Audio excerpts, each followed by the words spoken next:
পারস্য উপসাগর ও ওমান সাগরের আকাশ এখন বারুদের গন্ধে ভারী হয়ে উঠেছে।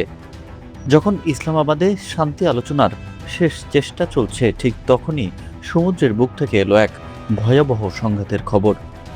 মার্কিন বাহিনী গুলি চালিয়ে ইরানের একটি মালবাহী জাহাজ জব্দ করার প্রতিশোধ হিসেবে একাধিক মার্কিন জাহাজে ড্রোন হামলা চালিয়েছে ইরানি বাহিনী। ইরানের রাষ্ট্রীয় সংবাদ সংস্থা তাসনিম নিউজ এই খবরের সত্যতা নিশ্চিত করেছেন। গত ৭ এপ্রিল পাকিস্তানের মধ্যস্থতায় যে ২ সপ্তাহের অস্থায়ী যুদ্ধবিরতি ঘোষণা করা হয়েছিল, এই ঘটনাকে সেই চুক্তির চরম লঙ্ঘন বলে অভিহিত করছে তেহরান।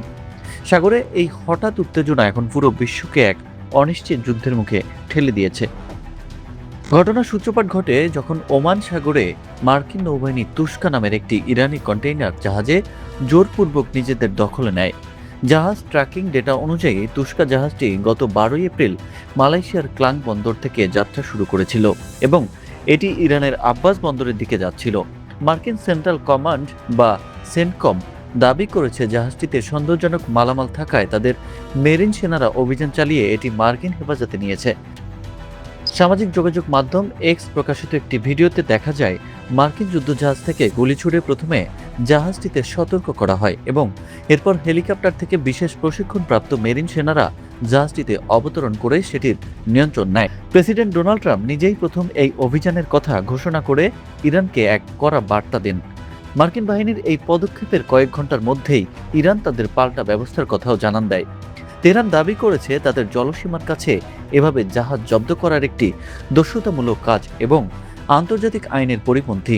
এর প্রতিশোধ হিসেবে রোববার গভীর রাতে ওমান উপসাগরে অবস্থানরত একাধিক মার্কিন জাহাজের উপর ড্রোন হামলা চালায় আইআরজিসি। যদিও এই হামলায় লক্ষ্যবস্তু কি সরাসরি মার্কিন যুদ্ধজাহাজ ছিল নাকি মার্কিন মালিকাধীন বাণিজ্যিক জাহাজ ছিল, তা ইরান সুনির্দিষ্টভাবে প্রকাশ করেনি। তবে ইরানের গণমাধ্যমগুলো দাবি করছে এই ড্রোন হামলায় মার্কিন জাহাজগুলো ক্ষতিগ্রস্ত হয়েছে। এদিকে তেহরান স্পষ্ট করে দিয়েছে যে তাদের কোনো সম্পত্তিতে আঘাত আনা হলে তারা ঘরে বসে থাকবে না এবং সামনে আরও কঠোর ব্যবস্থা নেবে। এই সংঘাত এমন এক সময় ঘটল যখন ইসলামাবাদে মার্কিন ভাইস প্রেসিডেন্ট জেডি ভ্যান্সের উপস্থিতিতে আলোচনার পরিবেশ তৈরি করা হচ্ছিল।